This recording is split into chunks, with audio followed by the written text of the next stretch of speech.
Hi everyone, my name is Pooja Priyadarshini. I have secured rank 11 in the Civil Services Examination 2018, and today I'm going to speak to you about my optional, which was Sociology, and what I did right, I think, and what were the challenges I faced.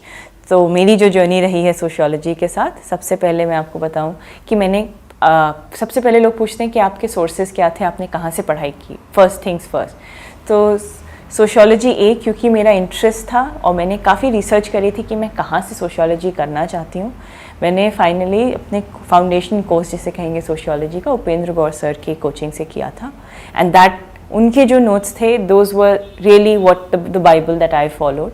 They were for both paper 1 and paper 2. मैंने सच में उनसे और हार्लम बर्स जो हमारी एक must read है उसमें से सर्टेन टॉपिक्स जैसे एथनिसिटी, रेस, कुछ ऐसे टॉपिक्स उससे पढ़ के नोट्स बना के पढ़ा था. So these were the 2 sources primarily जो मैंने एड्रेस किए थे for my sociology in terms of content. इसके बियॉन्ड अगर आप न्यूज़पेपर्स पढ़ते हैं, आप कोई भी मैगज़ीन पढ़ते हैं, उसमें सोसाइटी का एक एंगल ज़रूर रहता है. तो अगर आप सोशियोलॉजी स्टूडेंट हैं, you have to be aware कि what is it that's happening in the country right now which is can be related to your subject. So that way sociology is an open book and you have to, specially अगर आप paper 2 देखिए Indian society, तो सिर्फ कोई किताब आपको नहीं बता सकती. It is everything that's happening in India right now I feel. So these were my sources. मैंने अपने कोचिंग पहले की थी, बट अगर मैं कहूँ कि मैंने कब पढ़ना सोशियोलॉजी के लिए शुरू किया, तो प्रीलिम्स के बाद और बिफोर द प्रीलिम्स का रिज़ल्ट आया, that was the time I utilise to start preparing for my optional. वो पीरियड मैंने डेडिकेट इसीलिए सोशियोलॉजी को किया क्योंकि पिछले बहुत महीनों से आप सिर्फ अपना जीएस पढ़ रहे होंगे, आप you lose touch with sociology and also answer writing of sociology. So I had joined a test series and there I picked up what is the art of writing answers. मैंने sociology में जो I think सीखा है वो ये है कि sociology में आप as I mentioned, I have done a coaching from a different place and I wrote a test series in a different institute. I think this was one thing that worked because आपका एक certain pattern है. अगर आप same जगह पे test series भी लिखते हैं तो then you have a certain familiarization, the expectations are the same. But if you write it somewhere else, someone else is looking at your answer who's not coming from the same house of thinking, the same school of thinking. So trying to do these two things differently really worked because I got inputs which are different from what I would have expected otherwise. And in that answer writing, I learned that one, I did only paragraphs. I did not write sociology in bullets. Somehow मुझे हमेशा convenient and I was more comfortable writing my thought in a paragraph form. But sociology में एक चीज़ है कि आप कितने आप thinkers, कितनी स्टडीज़, क्या आप कोट कर सकते हैं, जो भी आपका मटीरियल आप जहाँ से रेफ़र कर रहे हैं. I think that really works. I really did that a lot more. This was my second time writing the mains. In the first time when I wrote it in 2016, I had a total score of 254. This time it's a 324, so it's a huge jump for me. And one reason is that while doing these test series, I realized that there is a certain structuring to the answer. B, there is a lot of evidence or how do you say, supporting your argument, and that has to come from different sources and different studies. That I really did this time around and that helped. I know a lot of people say कि flow charts and diagrams बनाते हैं लोग sociology में. Honestly मैंने एक भी नहीं बनाया क्योंकि I find it difficult to make diagrams and flow charts. So I stuck to my paragraph writing and that's how I attempted the entire paper. My bigger concern was I have a very bad handwriting. मुझे बहुत जगह से ये feedback मिला कि आपकी तो legible ही नहीं है, कोई पढ़ेगा नहीं. तो मेरा तो instead of drawing, my entire focus used to be कि my words should be legible. So that was my struggle with sociology. In terms of how I prepared, once the result was out, by the time the result came out, I had completed my syllabus. So जब prelims का result आया तब तक मैंने एक बार अपना sociology अच्छे से कर लिया था in those 30-40 days that we got. It was enough to have covered it once nicely, also given a few tests. So I think that is a very good time you should utilize, people can utilize to do your optional because it's fresh, it's different from you don't want to go back to general studies at that point of time. So then after the result came out, my focus shifted back to my GS and how I used to prepare for sociology was मैं हर रोज़ रात में 10 से 11 answer writing करती थी sociology की. वो practice मेरी फिर जिस दिन से रिज़ल्ट आया, मतलब 2-3 दिन से जब मैंने शुरू किया, till the day I stop studying for the mains कि अब हो गया, अब मेंस जाके लिखेंगे, that stayed with me without a break. That I think was a defining difference, because the paper was, I would say, tough this time, and it required a lot of thinking. And when you have to think on the spot a lot, if you are in the practice of writing, then your speed and your way to attempt that answer improves. And I felt that difference in myself as well. तो रोज़ मैं जब रात में लिखती थी 10 से 11, मैं part A से मतलब दो पेपर एक ही क्वेश्चंस करती थी, 2 इंडियन सोसाइटी के क्वेश्चंस के करती थी. सो दिस इज़ हाउ मैं रोज़ पूरा एक तरीके से कॉम्प्रिहेंसिवली सिलेबस करती थी रोज़. तो ये अगर आप कर सकते हैं, दैट्स वाई अगर आपका इंटरेस्ट होगा सब्जेक्ट में, जब आप ऑप्शनल चूज़ करें, मैंने तो इसीलिए किया था, I was genuinely very interested in sociology and I enjoyed my self.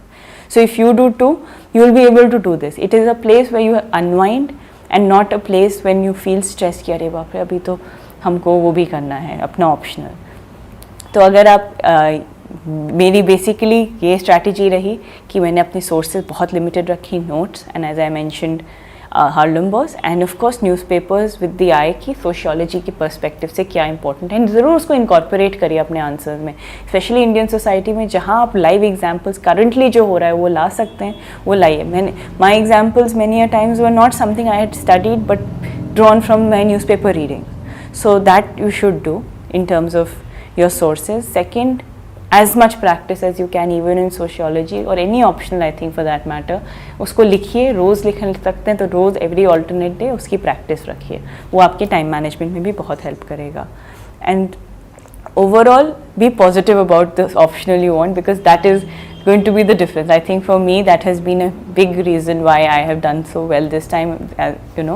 And in 16 I struggled when I did give the interview, but my marks weren't that high. I think sociology has been one of the places where I've really improved, and my learning has been this: please do join, have someone else look at your answers and structure them in a manner that is palatable to the reader.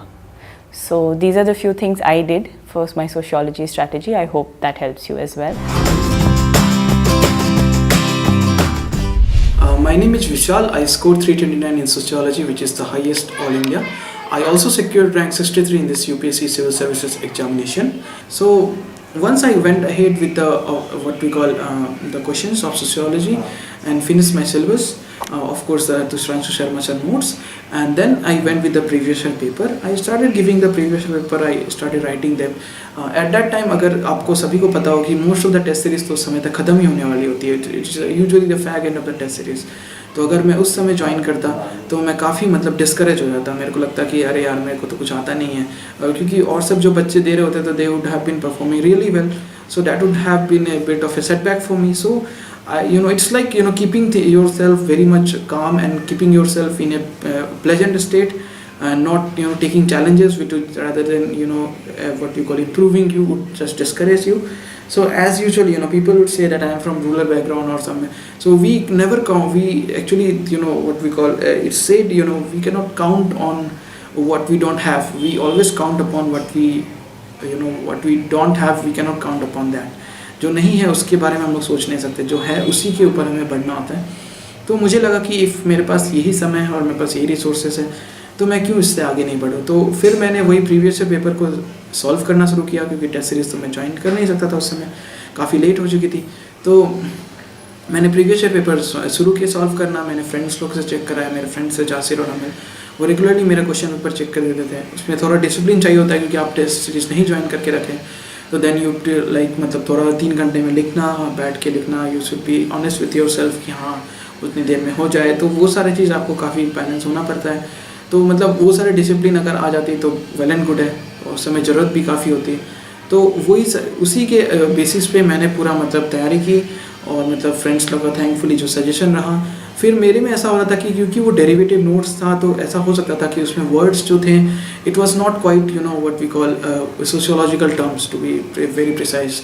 For example अगर C.W. Mills का अपन वो theory देखें, elite power elite का theory, तो there are few terms like that he has utilised like what we call landscape, industrial landscape or corporate landscape changing, or again the terminology I would say pivotal point in a corporate. So all these things were pretty much good terminology that one should be utilizing one is answer writing, so उससे एक प्रतीत होता है कि हाँ this guy has written very well, has studied very well, you know. So उसके लिए मैंने फिर ऑरेंज बुक शुरू किया, जो मुझे थोड़ा समय मिलता था, क्योंकि इस समय GS भी देखना होता है, ऐसे भी देखना होता है, ऑप्शनल भी देखना पड़ता है, और ऑप्शनल में पहली बार ये सारी चीज़ कर रहा हूँ, तो जो थोड़ा मेरे में समय निकल पाता था हाफ एन आवर मोस्टली, तो जो ऑरेंज बुक होता था, एक हार्लॉम्बस एंड हील्ड है, यूजुअली सभी को बोलते हैं कि हार्लॉम्बस और हॉलबोर्न पढ़ना चाहिए, जो कि ब्लू बुक है, काफ़ी मोटी बुक है, तो वो मुझे तो बिल्कुल भी समय नहीं थी, तो मैंने ऑरेंज बुक से काफ़ी सिलेक्टिव स्टडी की थी। जैसे कि थिंकर्स मैंने देख लिए थे, जो थिंकर्स उसमें अवेलेबल हैं, तो वो सारे थिंकर्स को मैं देख लेता था। उसके बाद फिर जो पॉपुलर थ्योरीज हैं उनके टर्म्स में देख लेता था, तो इससे और वो सब टर्म्स को अंडरलाइन करके मैं पूरा याद कर लेता था, ताकि लिख पाऊँ उसको अच्छी तरह से। तो इस तरीके से मेरा मतलब होते रहा। और नोट्स का मैं, जैसे कि हाँ again if you come to the strategy of making notes, मैं हमेशा ये ध्यान देता था कि ऑप्शनल में हमें छुट्टी नहीं मिलती है, we don't get a gap. Up to 2017 that was the scenario कि ऑप्शनल में गैप नहीं होती थी, 1 डे गैप मिला था। तो 1 डे में you should B very much prepared कि 1 डे में वो चीज़ रिवाइज हो जाए, और यू नो मतलब ऐसा भी हो सके कि आपको फील हो रहा है, तो पेपर 2 जो आप देंगे, तो पेपर 2 से पहले अराउंड आपको 1 आवर ऐसा 1.5 आवर जो गैप मिलता है, तो इसमें आपका पेपर 2 भी रिवाइज हो जाए। तो अगर ये चीज़, दोनों चीज़ आपके ध्यान में है, तो आप नोट्स काफ़ी कॉन्साइज बनाएंगे। आपका एक जो मॉड्यूल होगा उसका, जैसे sociology as a science and what we call emergence of sociology, research methods and analysis और समथिंग, तो ये सारे जो चीज़ हुई, जो छोटे छोटे टॉपिक्स है, उसका 1 पेज का हार्डली नोट्स होना चाहिए। काफ़ी कॉन्साइज, काफ़ी ससेंट एकदम आपको नोट्स बनाना है, जो कि आप मतलब फटाफट एकदम, जो आपका मतलब just prior to the day that you are appearing for optional, you should be pretty much easy, you know, you should be easily आप उसको पूरा कर पाएँ। तो ये सारी चीज़ अगर आप ध्यान रखेंगे तो आपका नोट्स काफ़ी कॉन्साइज होगा। और एक तरीका जो मैं काफ़ी इस्तेमाल करता था कि हाँ मतलब उससे नोट्स मतलब काफ़ी ये हो जाए, नोट्स मतलब व्हाट वी कॉल काफ़ी कॉन्साइज रहे, तो मैं जब पढ़ता था तो उसके बाद रिवाइज उसी समय कर लेता था। For suppose I read a topic about power elites, then I would just revise it just after that. ऐसा नहीं होता था कि हाँ मैं 2 दिन बाद रिवाइज कर रिविजन का शेड्यूल होता था, मेरा हमेशा उसी समय रिवाइज करता था। तो इससे ज़्यादा चीज़ रिकलेक्ट भी होती थी, और जो नोट्स बनते थे वो काफ़ी शॉर्ट होते थे। तो इस तरीके से मैंने आंसर राइटिंग, जो कि मैंने प्रीवियस ईयर पेपर से देखा, नोट्स मेकिंग, जैसा कि मैंने बताया जल्दी जल्दी रिविजन करनी चाहिए, तो उससे आपका कम होगा। और अगेन मतलब क्या बोलते हैं, नोट्स जो कि मैंने तो सुधांशु शर्मा सर का नोट्स, और उसके अलावा ऑरेंज बुक हार्लॉम्बस का इस्तेमाल किया था। डिटेल स्ट्रेटजी मैंने ऐसे फॉर बिगनर्स मैंने टोटली डाल के रखा है मेरे ब्लॉग में, जो कि लिंक आपको मिल जाएगा डिस्क्रिप्शन में। तो इसके अलावा जब आप जाते हैं कि हाँ अब आप किस तरीके से रिलेट करें, तो वन थिंग जो कि मैं आई इंश्योर डैट कि बिल्कुल मतलब you know it should be that what we call one thing that I went with the rule of thumb in my 2017 attempt was that no distinction between paper 1 and paper 2. मतलब मैं सोचता ही नहीं था कि ये पेपर 1 है, ये paper 2 है। If to make questions answers comprehensive, I would like inculcate things which are from paper 2 also. For example एक क्वेश्चन है जैसे कि इमर्जेंस ऑफ सोशियोलॉजी पे आ गया, हाउ डिड सोशियोलॉजी इमर्ज, तो यूजुअली अपन क्या करते हैं कि रेस्ट्रिक्ट कर देते हैं उसे व्हाट वी कॉल यूरोप तक। यूरोप में कैसे अगस्त कॉम्ट ने और what we call Emile. Durkheim, इन्होंने कैसे मतलब इस्तेमाल, हाउ डिड दे कंट्रीब्यूटेड अपन, और वो जो renaissance period and everything, we limit our answer to that. But I went ahead. I was like, no, we can. Even in India also sociology emerged in certain manner. And interestingly, it was on a very different footing. It emerged and a diverse footing. For example, कोई administrator थे जो कि मतलब administration को बढ़िया करना चाहते थे, कोई एडमिनिस्ट्रेशन रिफॉर्म करना चाहते थे, उसके लिए स्टडी हुआ था सोसाइटी का। कोई रिएक्शन के कारण, जैसे J.H. Gurry सर थे, he reacted against the what we call imperial dominance of sociology in India. So all overall मतलब कि काफ़ी डिफरेंट फैक्टर्स के कारण इंडिया में सोशियोलॉजी मतलब इमर्ज हुई थी। तो अगर उस तरीके से देखा जाए तो मैं सोशियोलॉजी को फिर मतलब कि मैंने वही पेपर 1 और पेपर 2 का डिस्टिंक्शन बिल्कुल हटा दिया था, और कोई क्वेश्चन पूछता था तो मैं सभी चीज़ें इनकलकेट करता था। तो डैट वेंट विथ मतलब मेरा 2017 अटेम्प्ट में था। मेरे पेपर 1 में उस साल 158 आए थे, पेपर 2 में 152 आए थे, पेपर 2 में 153 आए थे पेपर 1 में, और पेपर 2 में मेरे 128 ही रह गए थे।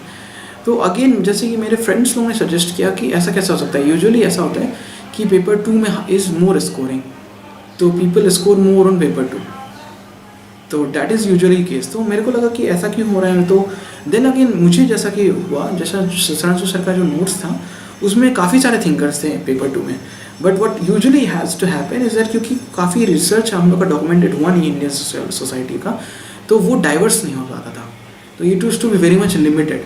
तो आप ना डिफरेंट फैसेट्स नहीं, अगर आप सिर्फ थिंकर्स के बेसिस पे आंसर लिखेंगे तो आपका जो आंसर है काफ़ी लिमिटेड हो जाएगा, आपका आंसर काफ़ी मतलब कि व्हाट वी कॉल डाइवर्सिटी को एकोमोडेट नहीं कर पाएगा।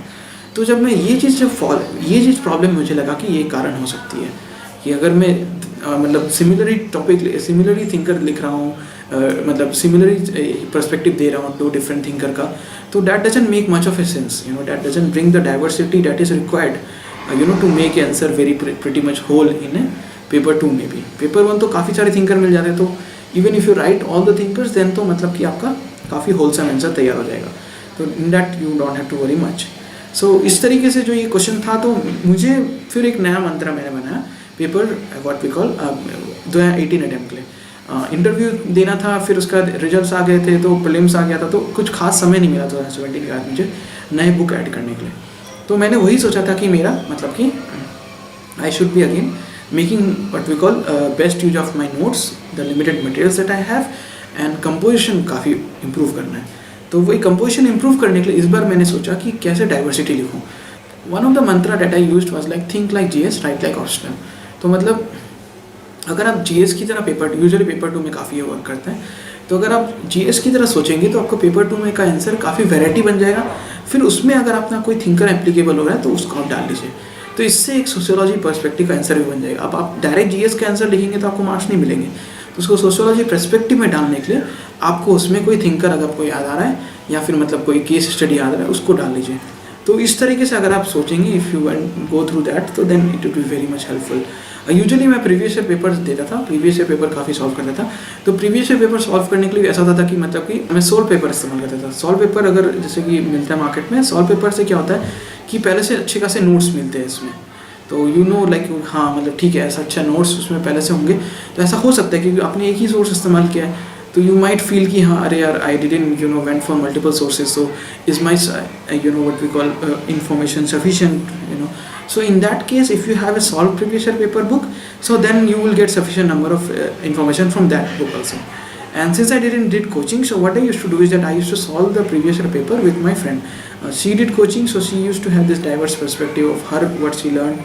So ऐसा होते थे like small somehow I used to what we call, ऐसे से कि फायर फाइटिंग कुछ भी करके बेस्ट मतलब अपना समय को निकालना। तो लास्ट टाइम कुछ मुझे 1 महीना लगा था ये सब चीज़ करने के लिए, 2017 में 281 आ गए थे। 1 महीना 20 दिन, मतलब 20 दिन ही करीबन नहीं था, 20-25 दिन में हो गए थे मेरे सोशियोलॉजी। और इस बार मैंने उससे भी कम में लगाया क्योंकि मेरे हार्डली मतलब जो पेपर 1 प्लस पेपर 2 का नोट्स है मैं ब्लॉग में डाल दूंगा बेसिकली। अभी तक मैंने अपलोड नहीं किया ब्लॉग में, पर मैं सैम्पल नोट्स डाल दूंगा। मेरे नोट्स थे केवल 25 या 26 पेज के, पेपर 1 प्लस पेपर 2। तो आप समझ सकते हैं कि उसमें रिवाइज करने के लिए खास कोई समय नहीं मिलता है। और इस बार मैंने जैसे कि एक तो ये मंत्र हो गया think like GS write like option, दूसरा एक मंत्र था कि मैंने जीएस के काफ़ी फैक्ट्स एंड फिगर्स का इस्तेमाल किया था। जैसे इस बार का क्वेश्चन आया था कि सुसाइड का क्वेश्चन, तो मैंने सुसाइड के क्वेश्चन में फटाफट वो डाले थे, क्या बोलते हैं एनसीआरबी का जो डेटा होता है कि हाँ विच काइंड ऑफ किस कारण के सबसे ज़्यादा सुसाइड हुए हैं, तो वो फैक्ट्स और फिगर पूरा ग्राफ बनाया था मैंने, तो वो हो जाता था। और इवेंट एक्चुअली मेरा वही चीज़ रहता था um when I used to read newspaper, क्योंकि एडिटोरियल्स में हमेशा मतलब डेरिवेटिव मतलब कि कोई भी ऑनलाइन मतलब लर्निंग स्पेस या फिर लर्निंग स्पेस से मैं करता था। बट आपको काफ़ी सारे प्लेटफॉर्म आजकल जो एडिटोरियल डिस्कस करते हैं काफ़ी डिटेल में करते हैं, तो वो काफ़ी रेडीमेड होता है, तो डेरिवेटिव मटेरियल से मैं एडिटोरियल्स कर लेता था। तो मैं when I used to write optional और जीएस दोनों के मैं न्यूज़पेपर से मैं केवल केस स्टडी ढूंढता था, ऐसे केस स्टडी जो कि मैं राइट कर लिखूं, कोट करूं, उससे क्वेश्चन आंसर और सुंदर लगे और बेटर लगे। तो ये सारे चीज़ मतलब कि क्या बोलते हैं मैं करता था। और हल्का सा थोड़ा सा करेज भी चाहिए होता है, क्योंकि मैं जो रिस्क लेता था, जैसे कि कोई एरिया में मुझे ये नहीं पता था कि थिंकर ने क्या कहा है, या फिर ये कोई स्कूल कॉन्फ्लिक्ट स्कूल होता तो क्या होता है। तो मतलब मुझे ऐसा बेसिक आइडिया था कि हाँ कॉन्फ्लिक्ट स्कूल है तो कुछ बड़े like it would be saying bad things only, जो ज़्यादा चेंज पे मतलब ज़्यादा इम्फेसिस करेंगे। फंक्शनल स्कूल है तो ज़्यादा स्टैटिक पे मतलब how why continuity is there, तो उस पर वो ज़्यादा फोकस करेंगे। तो अगर ये सारे चीज़ आपको थोड़ा सा जनरल आइडिया होगा तो आप थोड़ा रिस्क लेकर के लिख सकते हैं उसके बारे में आपके पेपर में। तो in total as I said when it comes to मतलब क्यों सोशियोलॉजी है जो ऑप्शनल लेना, दूसरा क्या क्या ओवरलैप है सोशियोलॉजी का वो मैंने बताया, और यस ऑफ कोर्स फिर मैंने बताया आपको कि किस तरह से स्ट्रैटेजी होना चाहिए, जो कि मैंने कभी सोचा नहीं था। इवन हिस्ट्री ऑफ अभी तक कोई इतना हाईएस्ट मार्क्स आए नहीं है, और ये पॉसिबल अगर सेल्फ स्टडी से मैं कर सकता हूँ तो आई बिलीव ये मैसेज है सभी को, in a limited time again. It's a message to people who are working professional, who thinks that they don't have time, or people who are living in rural areas who feel that I won't be, I don't have coaching and everything. The people who with good background are sitting there and what we call they are getting materials from what we call a good institute. I would say these all are only self put doubts, and these are all self-made blocks that we make in our own way. If you feel कि नहीं किया जा सकता है, and as I said, in my case it has happened with very limited amount of time and limited resources, I would say it is possible in your case also. नमस्कार दोस्तों, मेरा नाम अंकुश सिंह भाटी है। यूपीएससी सिविल सर्विसेज परीक्षा 2018 में मैंने all India rank 238 हासिल किया। My optional for this exam was sociology, और मेरे सोशोलॉजी में 305 मार्क्स आए। आज मैं आपको सोशोलॉजी का एक बहुत इंपॉर्टेंट टॉपिक के बारे में डिस्कस करने वाला हूं, जो कि पेपर 2 के सेक्शन बी का थर्ड टॉपिक है, जो कि है ट्राइबल कम्युनिटीज़ इन इंडिया। यह एक इम्पॉर्टेंट टॉपिक है पेपर 2 में, और इससे कई बार देखा गया है कि 20 और 10 दोनों मार्क्स के सवाल आते हैं। इस टॉपिक में 4 सब टॉपिक्स हैं। Number 1 is the definitional problem of the tribes in India. Number 2 is geographical distribution. Number 3 is colonial policies, and number 4 is issues with the integration and autonomy of tribes. So हम लोग सबसे पहले definitional problem देखेंगे। Geographical distribution जो है, हम लोग जैसे कि 1, 3 और 4 टॉपिक डिस्कस करेंगे, उसमें मैं आपको कई बार एग्जांपल्स दूंगा ट्राइब्स की, और उनका कहाँ पे रहना सहना है, कि कौन से स्टेट में पाई जाती हैं और कौन से रीजन में है। तो जियोग्राफिकल डिस्ट्रीब्यूशन उसी में हम लोगों का कवर हो जाएगा, तो इसलिए उसको अलग से कोई डिस्कस करने का हमें नीड नहीं है। हर बार एग्जाम्पल में एक जियोग्राफिकल डिस्ट्रीब्यूशन कवर हो जाएगा, तो आप लोग उसको एक मैप में बना सकते हैं कि कौन सी ट्राइब कहाँ पाई जाती है। तो सबसे पहले हम लोग डेफिनेशनल प्रॉब्लम की बात कर लेते हैं। देखिए, ट्राइब जो शब्द है, the word tribe has been derived from the Latin word tribus. So tribus का जो मीनिंग था वो था divisions in the society. So it was a generalist meaning कि भैया डिवीजन जितने भी हैं सोसाइटी में, उसको ट्राइबस के नाम से जाना जाता था। लेकिन later in to the time when we moved on, we found that the tribe word is used for poor and disprivileged people. So एक नया मीनिंग ट्राइब शब्द को मिला, जो ट्राइबस शब्द था लैटिन ओरिजिन का, उसको एक नया मीनिंग मिला जहाँ पे उसको पुअर पीपल के लिए सिग्निफाई करता था। लेकिन इसको भी अगर हम आगे बढ़ें तो जो करंट फॉर्म ऑफ मीनिंग है ट्राइब का, जो कि a community of the people who are living isolated from the mainstream society, who have a unique culture, unique identity, जो इस तरह का जो ट्राइबल आजकल जो हम लोग कॉन्टेम्पररी मीनिंग है, वो हमारा दिया गया था कॉलोनियल रूलर्स के द्वारा। जब उन्होंने कॉलोनाइजेशन किया Asian Africa, they found that there are people who are having a unique identity, तो उनको ट्राइब नाम दिया गया, और अभी जो हम लोग कॉन्टेम्पररी मीनिंग वो दिया गया। डेफिनेशनल प्रॉब्लम में एक और चीज़ आती है कि अगर हम आज की जो मॉडर्न इंडियन लैंग्वेजेस हैं उसकी बात करें, हिंदी है, मराठी है, इसमें ट्राइब के लिए कोई शब्द जो है स्पेसिफिक वर्ड यूज़ नहीं किया गया है। अगर हम बात करें जनजाति, जो कि हिंदी का एक शब्द है, तो उसमें भी जाति का शब्द आता है। जाति इज कास्ट, तो हम लोग कास्ट से रिलेट करके उसको डिफाइन कर रहे हैं। या अगर हम बात करें आदिवासी, आदिवासी मतलब कि जो पुराने वासी हैं, तो उसमें भी हम लोग उसको डिफाइन नहीं कर पा रहे हैं, उसको डिस्क्राइब कर रहे हैं। तो कोई भी हिंदी वर्ड ऐसा पर्टिकुलर वर्ड नहीं है जहाँ पे आप उसको ट्राइब के लिए यूज़ कर सकते हैं। तो ये एक डेफिनेशनल प्रॉब्लम हम लोगों के पास सारे एंथ्रोपोलॉजिस्ट और सारे सोशियोलॉजिस्ट ने फेस की थी। तो इसका सॉल्यूशन निकालने के लिए सबसे पहले हम लोगों के पास एक व्यू पॉइंट रखा गया, जिसमें यह था कि इसको हम लोग कास्ट के रिलेशन में डिफाइन कर सकते हैं। सो इसमें हम लोगों के पास 2 स्कूल ऑफ थॉट्स आए। सबसे पहला जो स्कूल ऑफ थॉट्स था, उसका कहना था कि हम लोग इसको कास्ट से इसमें कंपैरिजन कर सकते हैं और सिमिलैरिटी बिटवीन कास्ट और ट्राइब देख सकते हैं। उनका यह कहना था कि भाई कास्ट जो है, जो ट्राइब्स जो हैं, they are one form of caste only, they are taken in the lower rungs of the hierarchy, in the caste hierarchy they are taking lower positions, और वो कास्ट से उसमें सिमिलैरिटी है। दूसरा स्कूल ऑफ थॉट्स था जिसमें उन्होंने differences find किए कास्ट और ट्राइब्स के बीच में। सो इसमें हम लोगों के पास दोनों स्कूल ऑफ थॉट्स को मिला के हम लोग एक अप्रोच लेते हैं जिसको बोलते हैं हिंदुआइजेशन अप्रोच। हिंदुआइजेशन अप्रोच का क्या मतलब है कि ट्राइब कैसे एक हिंदू कल्चर का एलिमेंट है, हम उस पर नजर डालेंगे। तो इसमें हम लोगों के पास काफी सारे थिंकर्स, एंथ्रोपोलॉजिस्ट, सोशियोलॉजिस्ट आते हैं। अगर हम लोग डिफरेंस की बात करें तो इसमें हम लोगों के पास सबसे पहले हमारे पास एक नाम आता है फ्रैंक फर्नांडिस का। फ्रैंक फर्नांडिस का मानना था कि कास्ट जो है वह एक ऑर्गेनिक सॉलिडारिटी की एग्जाम्पल है और ट्राइब जो है वो एक मैकेनिकल सॉलिडारिटी का एग्जाम्पल है। तो कम्युनिटी में the type of the solidarity present in the community के आधार पर उन्होंने कास्ट और ट्राइब को डिफरेंशिएट करने की कोशिश की थी। तो इस तरह से उनका कहना था कि कास्ट और ट्राइब में डिफरेंस है और वो सॉलिडारिटी पर आधारित है। सिमिलैरिटी की बात करेंगे तो बहुत सारे हम लोगों के पास हिंदुआइज्ड वर्जन ऑफ ट्राइबल डेफिनेशन देते हैं। इसमें सबसे पहले हम लोगों के पास बहुत ही फेमस घुरिया साहब आते हैं। जीएस घुरिया का कहना था कि जो ट्राइब्स हैं they are backward Hindus. Backward Hindus मतलब कि जो भी हम लोगों के पास they are not totally integrated to the Hindu culture, they are poorly integrated, not perfectly integrated into the Hindu culture. तो घुरिया ट्राइब्स को जो है बैकवर्ड हिंदूज बुलाते हैं। तो इसमें इनका कहना है कि कास्ट और ट्राइब में बहुत ज़्यादा डिफरेंस नहीं है, they are backward Hindus only. फिर इसमें दूसरे हम लोगों के पास जो इंपॉर्टेंट थिंकर आते हैं वो हैं एन.के. बोस। एन.के. बोस साहब एक किताब लिखते हैं Hindu method of acculturation.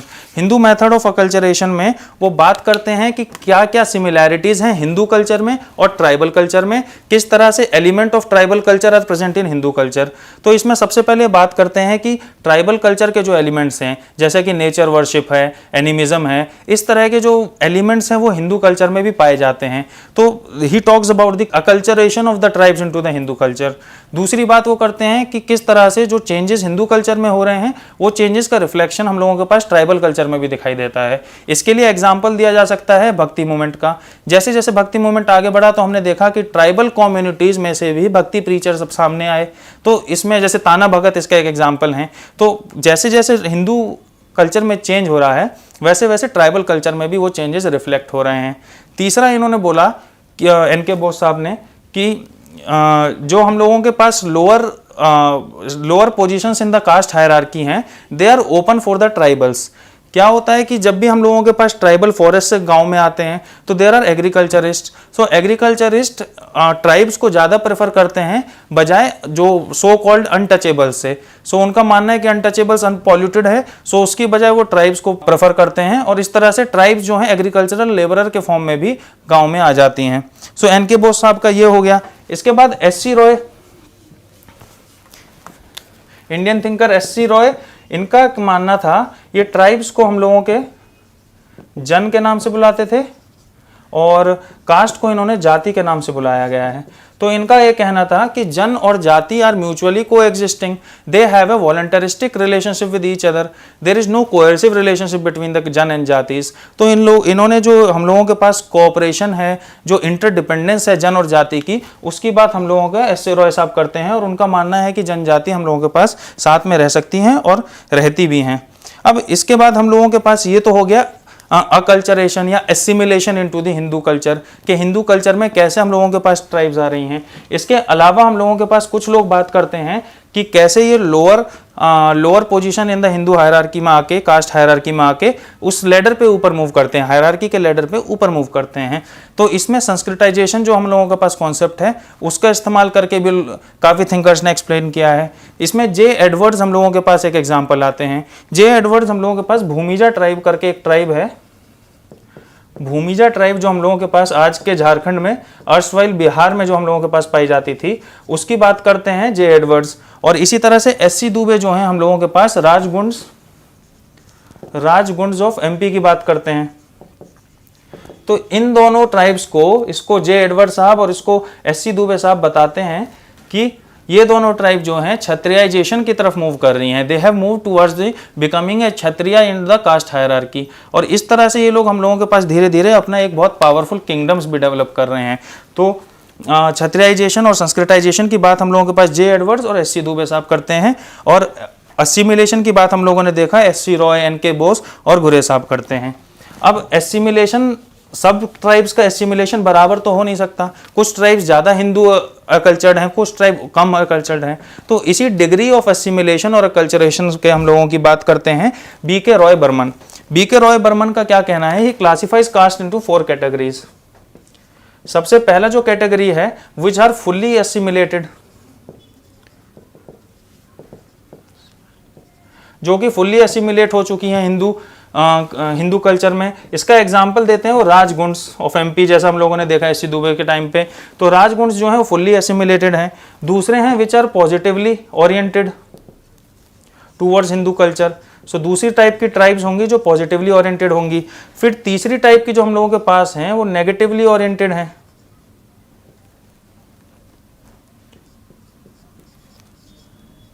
Negative orientation है। इसमें एग्जांपल आप देखेंगे तो नागाज का एग्जांपल हम लोगों के पास है जो कि negatively oriented towards Hindu culture हैं। और जो चौथा एग्जांपल देखेंगे they are totally indifferent.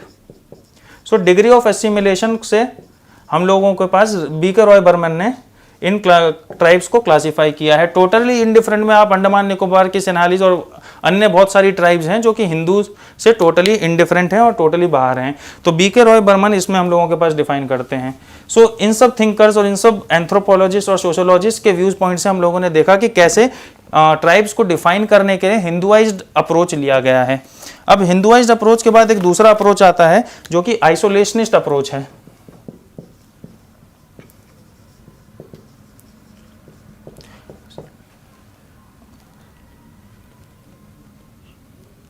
Isolationist approach में अगर हम लोग देखेंगे तो इसमें यह बात की जाती है कि जो ट्राइब्स हैं हम लोगों के पास they have a totally different and distinct culture. So the culture different है, वे ऑफ लिविंग डिफरेंट है, लैंग्वेज फूड डिफरेंट है। सो उनको इस तरह से देखना चाहिए कि मेन स्ट्रीम सोसाइटी से कितने आइसोलेटेड हैं।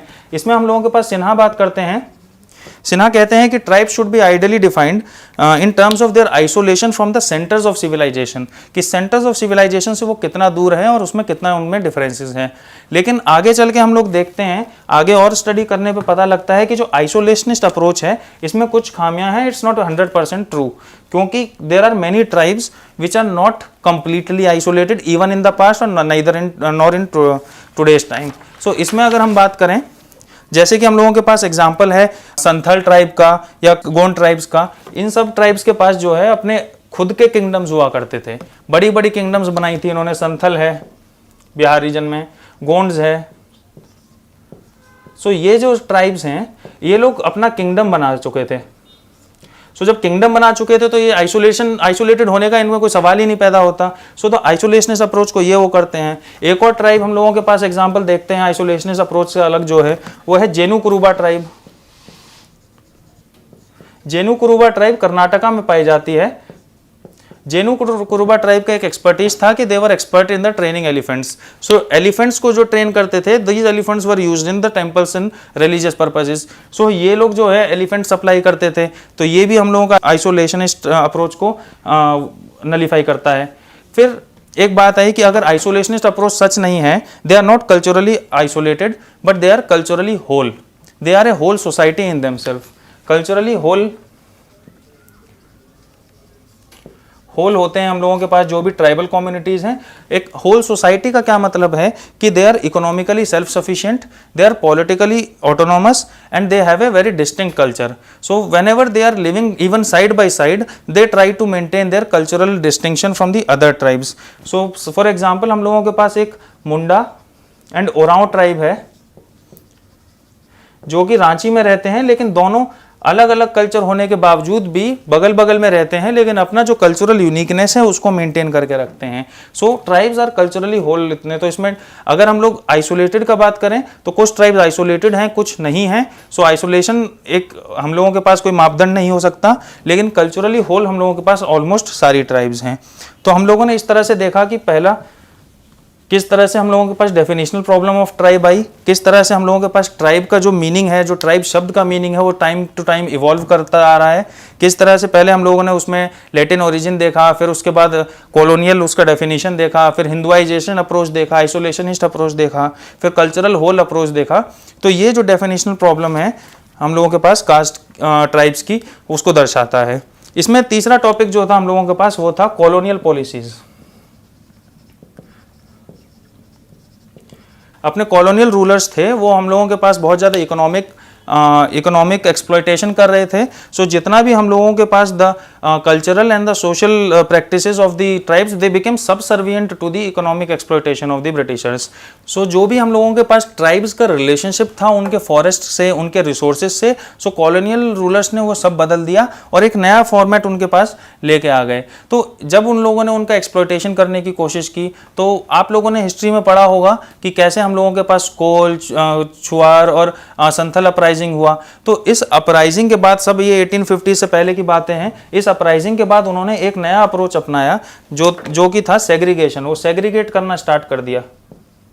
सेग्रीगेशन उनका पहला अप्रोच था। इसी के तहत 1874 में एक बहुत ही इंपॉर्टेंट एक्ट आता है जिसका नाम है सारा act, scheduled areas regulation act. तो इस एक्ट में हम लोगों के पास जितना भी ट्राइबल एरियाज था उसको उन्होंने सेग्रीगेट करने की कोशिश की गई थी। अब इसमें सेग्रीगेशन के बाद उनका जो आइसोलेशन है उसको इन लोगों ने पूरी तरह से एक तरह से मार दिया। तो उसमें सबसे पहले सबसे ज़्यादा रोल होता है हमारे पास मिशनरीज का। जो मिशनरीज थी, the so called civilisation, quote unquote so called civilisation of tribes करने के चक्कर में इनके ट्राइबल एरियाज में घुसे, उनका आइसोलेशन को ख़त्म किया और उनको एजुकेट करने के चक्कर में उनका जो लिटिल ट्रेडिशन था, द ट्राइबल लिटिल ट्रेडिशन था, उसको अपना part of Christian great tradition बना लिया। तो अपना उनका जो लिटिल ट्रेडिशन था, उनका जो आइसोलेशन था, यूनिक कल्चर था, उसको सबसर्वेंट बना दिया अपने कल्चर के चक्कर में। तो इसमें जो हम लोगों के पास उनका आइसोलेशन था वो तो अब खत्म हो चुका था। उसके बाद जितनी भी उन्होंने पास ब्रिटिश पॉलिसीज थी वो काफ़ी ज़्यादा एक्सप्लॉयटेटिव पॉलिसीज थी। तो इसमें हम लोगों के पास एक बहुत बड़े थिंकर हैं वर्जीनियस खाका। वर्जीनियस खाका, एक्स से इनकी स्पेलिंग है, प्रोनाउंसिएशन खाका है। सो वर्जीनियस खाका का कहना है कि जितनी भी जितनी भी कॉलोनियल पॉलिसीज थी हमारी, they are meant for the interest of the colonial rulers, not for the interest of the tribes. So उन लोगों ने जितनी भी हम लोगों के पास एक्सप्लॉयटेशन किया उससे हम लोगों का ट्राइब्स की जो आइडेंटिटी थी उसको बहुत ज़्यादा हार्म पहुंचा है। एलपी विद्यार्थी एक इंडियन सोशियोलॉजिस्ट हैं, एलपी विद्यार्थी की एक किताब है nature man spirit complex.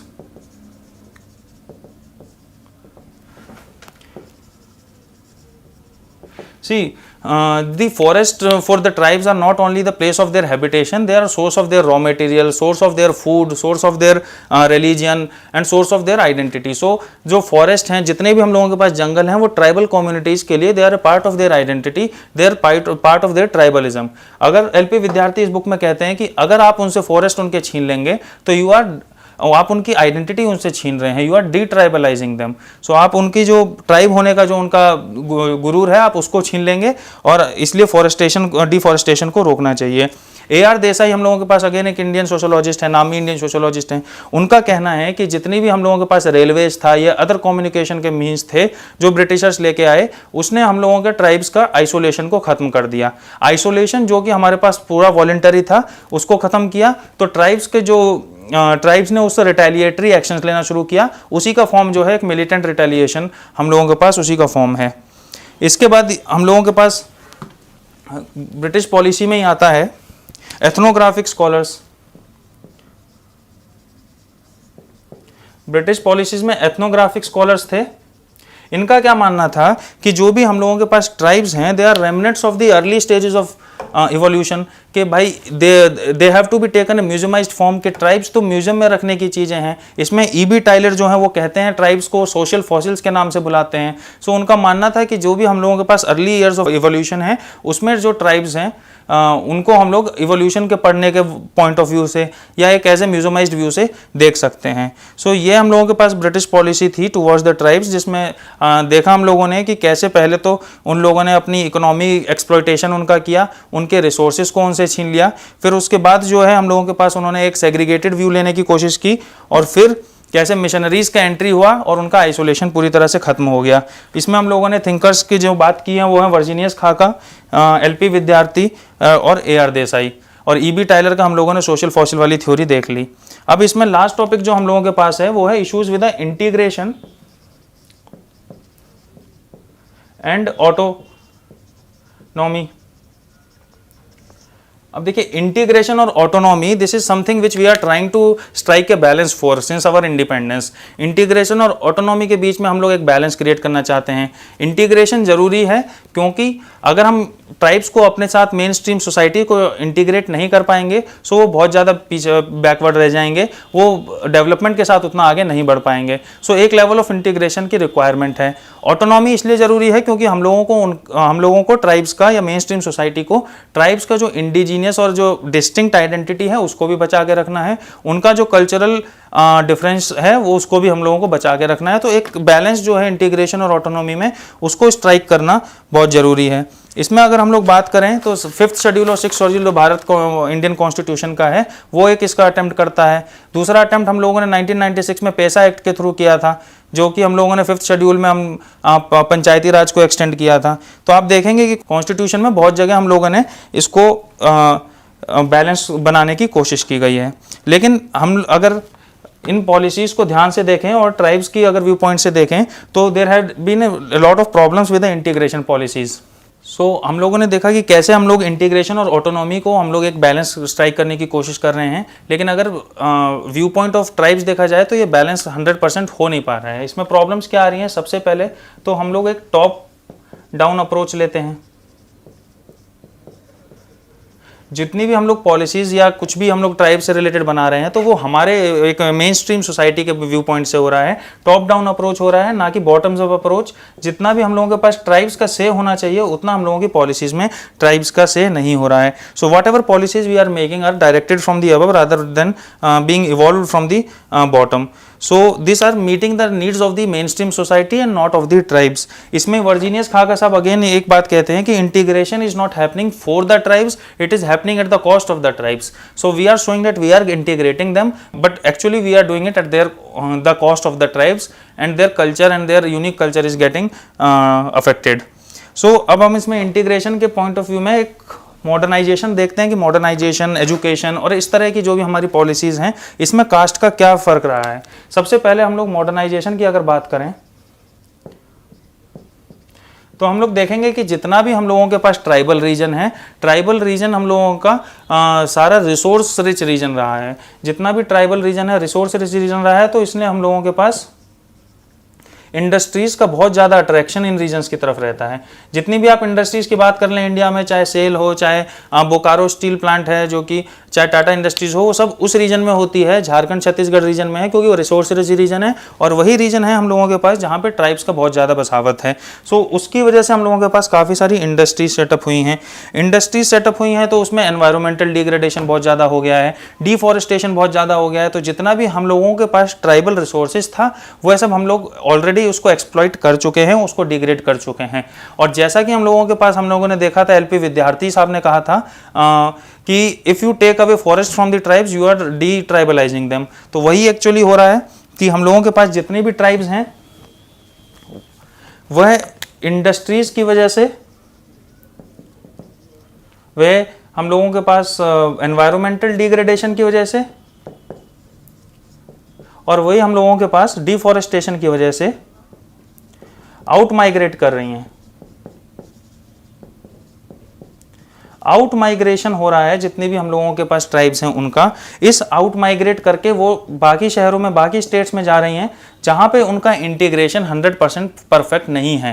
They are not able to integrate with the mainstream society because they have a unique way of living, they have a unique culture. उनको mainstream society का culture समझ नहीं आता है, सो integrate होने में उनको काफ़ी टाइम लगता है और काफ़ी डिफिकल्टीज आती हैं। So these are the difficulties of integration that they are facing. अब जब हम लोगों के पास उनका रिसोर्सेज ले लिए गए हैं, नई इंडस्ट्रीज आ गई हैं, तो उनको रिसोर्सेज के लिए कंपेंसेशन पे किया जाता है। लेकिन कंपेंसेशन जो हम लोगों की इंडस्ट्रीज पे करती हैं that are in money, currency के फॉर्म में होता है। अब करेंसी और मनी से the tribes are not at all convergent with the currency and money. उनको जो है ये सब समझ नहीं आता, क्योंकि वो या तो बार्टर सिस्टम फॉलो कर रहे थे या फिर कम्युनिटी ओन्ड रिसोर्सेज थे। तो पैसे का जो चीज़ें हैं वो उनको समझ नहीं आती, सो दे स्क्वेंडर द मनी इन आलतू, जितनी भी फालतू चीज़ें हैं उनमें हम लोगों के पास वो अपना पैसा खर्च कर देते हैं। जब कोई और ऑप्शन नहीं बचता, they get back to the industries for the job. So अब जो नई जॉब अपॉर्चुनिटीज इंडस्ट्रीज ने खोली हैं, they require a new set of skills, new set of education. लेकिन tribes are not educated, in that sense. So उनको पास industrial skills नहीं है, तो लोअर रंग्स ऑफ इंडस्ट्रीज में घुसते हैं, वो इंडस्ट्री में बहुत छोटे वर्कर की तरह काम करेंगे, जो कि हम लोगों के पास एक टाइम पे उन्हीं के रिसोर्सेज होते थे। अब उन्हीं के रिसोर्सेज को मैन्युफैक्चरिंग कंपनीज में यूज़ करने के लिए अब वो छोटे लेवल पे काम कर रहे हैं। फिर दूसरी बात आती है, जब ये आउट माइग्रेट करते हैं या लोग इन माइग्रेट करते हैं तो न्यू डिसीजेज आ जाती हैं। We should remember that their immune system is not as our immune system, it is not similar to our immune system. उनका वैक्सीनेशन उस तरह से नहीं हुआ है जिस तरह से हमारा हुआ है। एक नई डिसीजेज हम लोग उनके पास लेके जाते हैं, जो डिसीजेज हम लोगों के पास वो हील नहीं कर पाते अपने ट्रेडिशनल मेथड से। सो जितनी भी हम लोग उनके पास उससे आउट माइग्रेशन हो या लोगों का इन माइग्रेशन हो, तो नई डिसीजेज उनको हम दे के आ रहे हैं। अब इसके बाद क्या होता है कि सारी ट्राइब्स जो हैं इक्वली मॉडर्नाइजेशन को एक्सेप्ट नहीं कर पाती। सो जब हम उनको इंटीग्रेट करने की कोशिश करते हैं तो कुछ ट्राइब्स बेटर इंटीग्रेट होती हैं,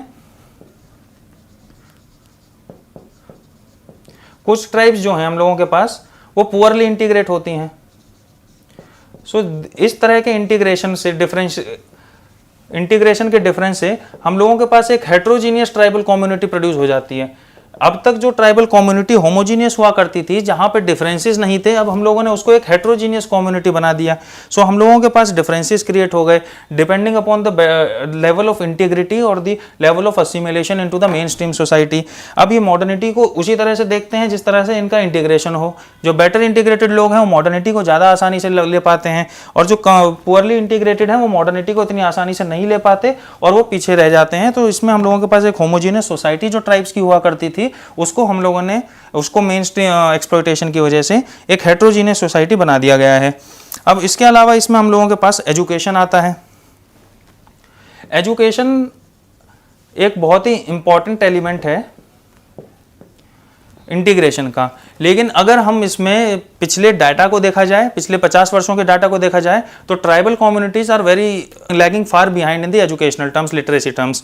सो इसके पीछे भी हम लोगों के पास रीजन है कि सबसे पहले तो हम लोगों के पास इसमें हाई ड्रॉप रेट्स हैं। क्यों हाई ड्रॉप रेट्स हैं? क्योंकि हमारे पास सबसे पहले तो ट्राइबल कम्युनिटीज़ की अगर हम इकोनॉमी की बात करें तो उनको जंगल से जाके सामान लाना पड़ता है, रॉ मटेरियल। बहुत सारी उनके पास डोमेस्टिक ड्यूटीज़ होती हैं जो आम मेन स्ट्रीम सोसाइटी के बच्चों के पास नहीं होती। सो डोमेस्टिक ड्यूटीज़ निभाने के चक्कर में वो उनके ड्रॉप रेट्स बहुत ज़्यादा हैं। फिर दूसरी बात ड्रॉप रेट का रीज़न है लैंग्वेज प्रॉब्लम।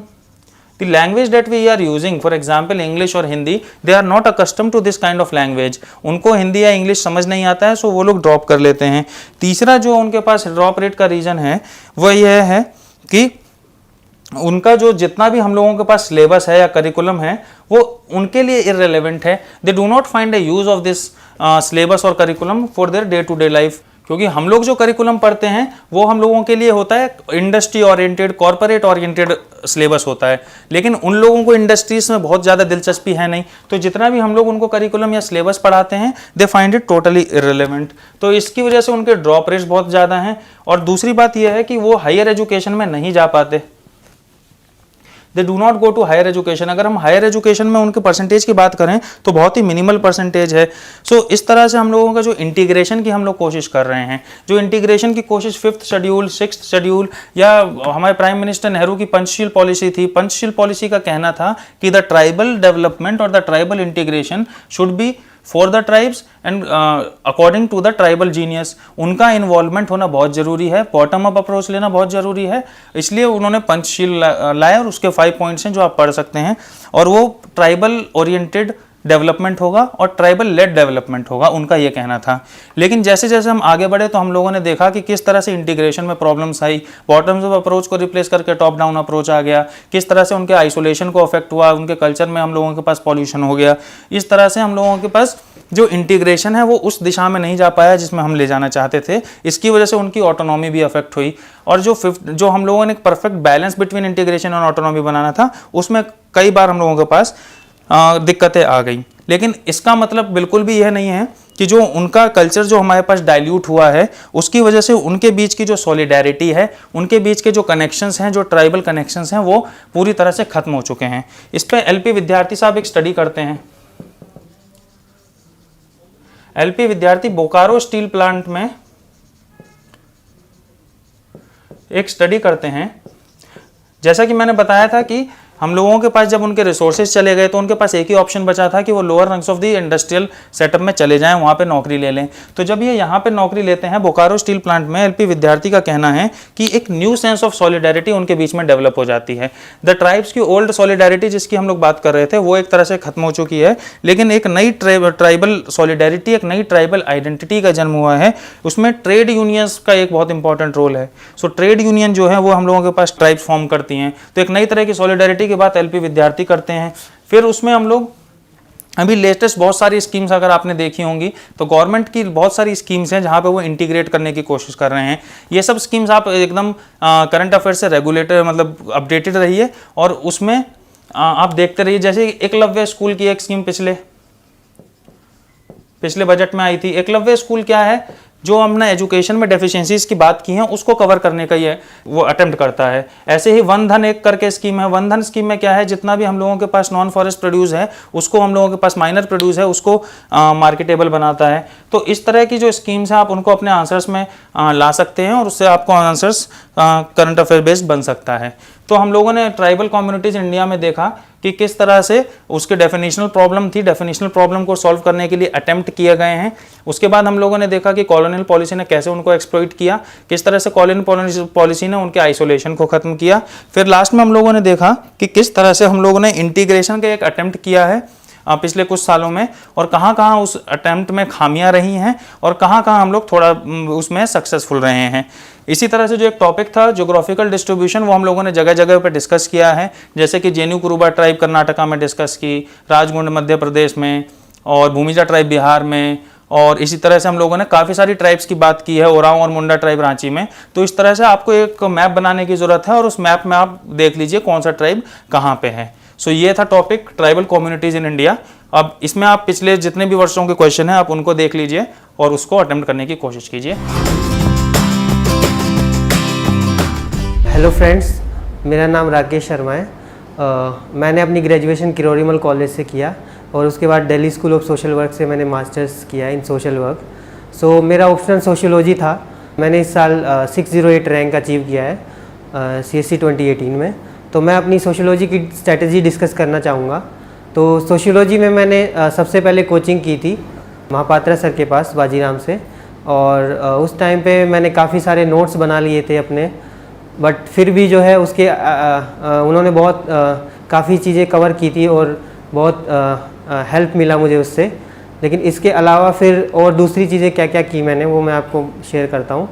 तो मैंने इग्नू के जो मटेरियल्स हैं उनको इंटेंसिवली रीड किया और उनसे जो टॉपिक्स छूट गए थे मेरे कोचिंग में या फिर उन पे ज़्यादा डिस्कशन नहीं हुआ था तो वो वहाँ से मैंने नोट डाउन किए इग्नू की बुक से। और इसके अलावा जो क्लास नोट्स हैं वो बहुत ज़्यादा इम्पोर्टेंट हैं अगर आप कोचिंग कर रहे हैं तो, या फिर आप सेल्फ नोट्स बना सकते हैं। अगर आप सेल्फ प्रिपेयर कर रहे हैं तो आप छोटी छोटी नोट्स बना लीजिएगा हर एक टॉपिक के ऊपर 2 या 3 पेजेस में, मैक्सिमम 4 या 5 पेजेस में। तो अगर इससे ज़्यादा नोट्स होंगे तो आप रिवाइज़ नहीं कर पाएंगे, इसलिए नोट्स बहुत क्रिस्प होना बहुत ज़रूरी है। और इसके अलावा सिर्फ नोट्स नहीं, उसके अलावा आप जो है उसको एडिशन करिए, जैसे कि करंट अफेयर्स से। अगर आप साथ साथ करंट अफेयर्स भी पढ़ ही रहे हैं रोज़ न्यूज़पेपर में, तो उसके साथ साथ आप करंट अफेयर्स को ये देखिए कि कौन सा करंट अफेयर्स का न्यूज़ किस टॉपिक से लिंक हो रहा है। फॉर एग्ज़ाम्पल जो विमेन इक्वालिटी का इशू है या फिर जो विमेन इनइक्वालिटी का इशू है, तो लास्ट ईयर जो मी टू मूवमेंट चल रहा था तो उसको हम विमेन मूवमेंट्स में डाल सकते थे। इसके अलावा जो फार्मर्स की मूवमेंट का एक टॉपिक है पेपर 2 में, उसमें हम जो MP में फार्मर्स का मूवमेंट चल रहा था तो उससे उसको लिंक करके हम लिख सकते हैं। तो साथ साथ आप नोट डाउन करते चले कि कौन सा इशू किस टॉपिक से रिलेट करता है। फॉर एग्जांपल इस साल जो है जैसे माइग्रेंट्स का इशू बहुत जैसे गुजरात में जो है एंटी माइग्रेंट्स पे अटैक हुआ, तो उस इशू को हम जो है हाईलाइट कर सकते हैं अगर माइग्रेंट्स पे कोई क्वेश्चन आता है तो। ऐसे ही अगर मान लीजिए रिलीजन पे कोई क्वेश्चन आता है तो एशियाज़ बीबी का जो इशू हुआ, जब एशिया बीबी का एक्विटल हुआ उसके बाद प्रोटेस्ट हुए, तो ये क्या रिफ्लेक्ट करता है, मेंटेलिटी को रिफ्लेक्ट करता है। अभी भी दिखाता है कि रिलीजियस फंडामेंटलिज्म जो है सोसाइटी में प्रिवेल करता है।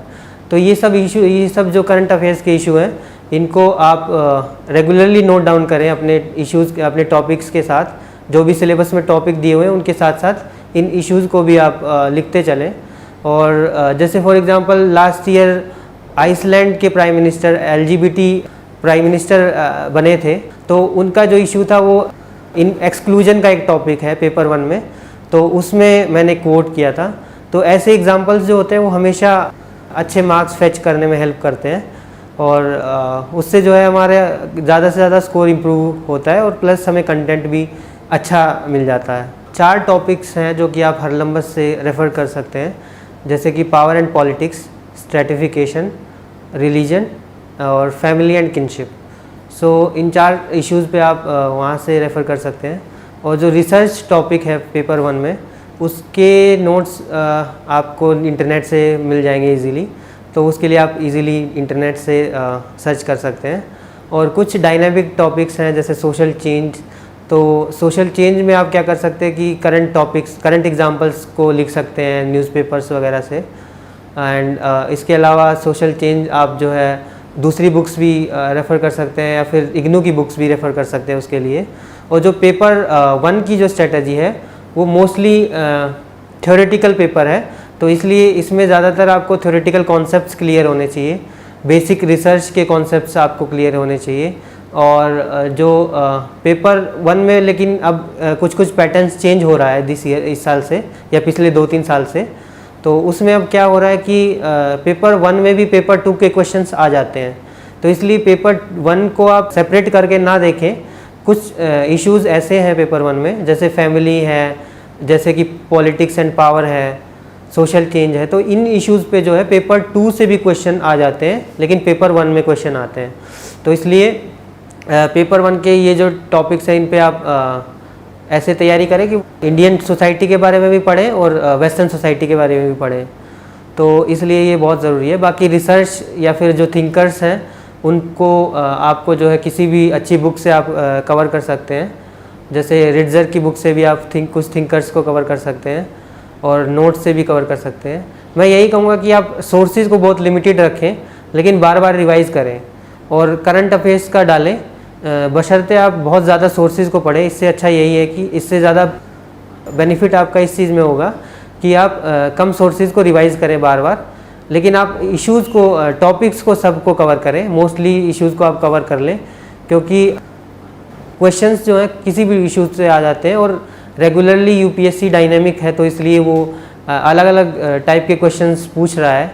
और आजकल मतलब इस साल कुछ क्वेश्चंस ऐसे थे जो कि 2 टॉपिक्स को एक साथ मर्ज करके उन्होंने क्वेश्चंस बनाए थे, तो ऐसे भी आप इन चीज़ों का भी ध्यान रखें कि एक टॉपिक को कैसे दूसरे से लिंक करना है। फॉर एग्जांपल मैक्स वेबर पे इस बार एक क्वेश्चन पूछा गया था जो कि 2 इश्यूज़ को एक साथ कवर कर रहा था। तो क्वेश्चन कुछ ऐसे था कि distinguish between fact and value with regard to Weberian perspective on Protestant ethic and spirit of capitalism. तो इसमें क्या था कि वेबेरियन थिंकर्स पे भी क्वेश्चन था, एक तरह से थिंकर्स का पर्सपेक्टिव था, दूसरा जो रिसर्च का इशू था फैक्ट एंड वैल्यू, तो इससे लिंक करके था कि आप फैक्ट और वैल्यू को आइडेंटिफाई कर सकते हैं, कौन सी चीज़ें फैक्चुअल थी और कौन सी वैल्यू बेस्ड थी। तो इस तरह आप क्वेश्चंस को इंटरलिंक करके भी प्रैक्टिस करें और आंसर राइटिंग में भी इस तरह के क्वेश्चंस आप प्रैक्टिस करें, ताकि क्रॉस इशू वाले जो अप्रोच है वो आप ज़्यादा अच्छे से समझ सकें। तो ऐसे क्वेश्चंस भी पूछे जा रहे हैं, तो यूपीएससी में ये भी एक नया ट्रेंड देखने को मिल रहा है।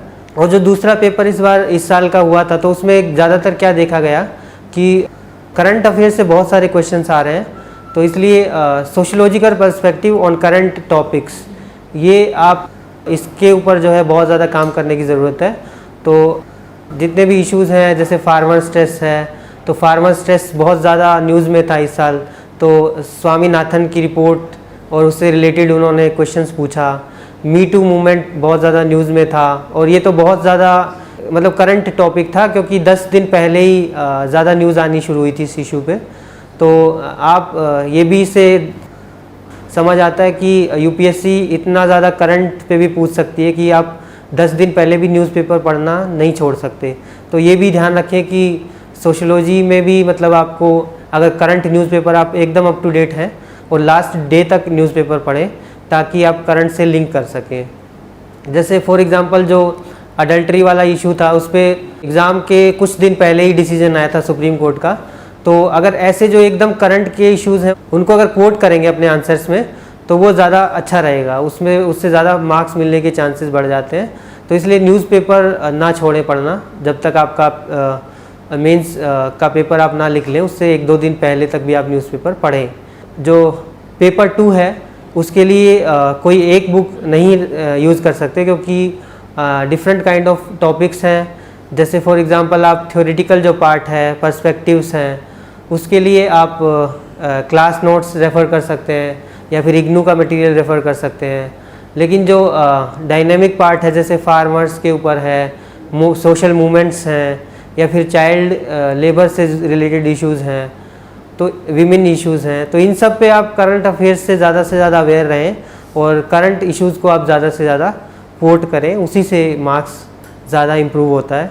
और दूसरा आंसर राइटिंग, तो सोशियोलॉजी की आंसर राइटिंग में आप ज़्यादा से ज़्यादा कोशिश करें कि 3-4 चीज़ें ऐड करें। फ़र्स्ट ऑफ ऑल मतलब किसी न किसी थिंकर्स को ज़रूर ऐड करें। अगर पेपर 1 है तो आप किसी न किसी थिंकर्स का डेफिनेशन या फिर उसका पॉइंट ऑफ व्यू ज़रूर रखें उसमें। और इसके अलावा सेकंड थिंग ये है कि कहीं ना कहीं करंट अफेयर्स का भी उसके अंदर एक होना चाहिए रेफरेंस। तो किसी भी करंट इवेंट अगर किसी तरह भी रिलेटेड है तो उसको आप ज़रूर मेंशन करें अपने आंसर में। और तीसरी चीज़ ये है कि आप सोशियोलॉजी में ज़्यादा से ज़्यादा पैराग्राफ में लिख सकते हैं, क्योंकि सोशियोलॉजी एक डिस्क्रिप्टिव सब्जेक्ट है। तो इसमें बुलेट्स में अगर आप लिखेंगे तो उतना ज़्यादा कंटिन्यूटी नहीं रहती है। लेकिन कुछ क्वेश्चन जो कि डायरेक्टली पूछे जाते हैं या फिर फैक्चुअल होते हैं तो उनको आप यूज़ कर सकते हैं। जैसे कि इस बार पेपर 2 में एक गर्ल चाइल्ड्स के ऊपर जो गवर्नमेंट की स्कीम्स हैं उसके ऊपर एक क्वेश्चन था, तो उसमें आप लिख सकते हैं बुलेट्स में।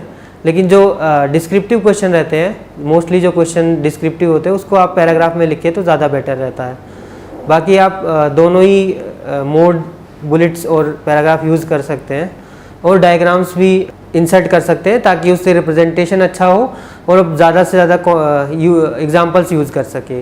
मान लीजिए किसी क्वेश्चन में आपसे 2-3 चीज़ें पूछी गई हैं तो आप डायग्राम से भी दिखा सकते हैं। उसमें 1-2 चीज़ें जो फैक्चुअल हैं वो आप डायग्राम्स के थ्रू दिखा सकते हैं और जो डिस्क्राइब करने वाली चीज़ें हैं उनको आप लिख सकते हैं। तो इस तरह से आप दोनों तरह की अप्रोच यूज़ करें ताकि आपका जो कंटेंट है वो भी डिलीवर हो जाए और आपका टाइम भी ज़्यादा ना हो।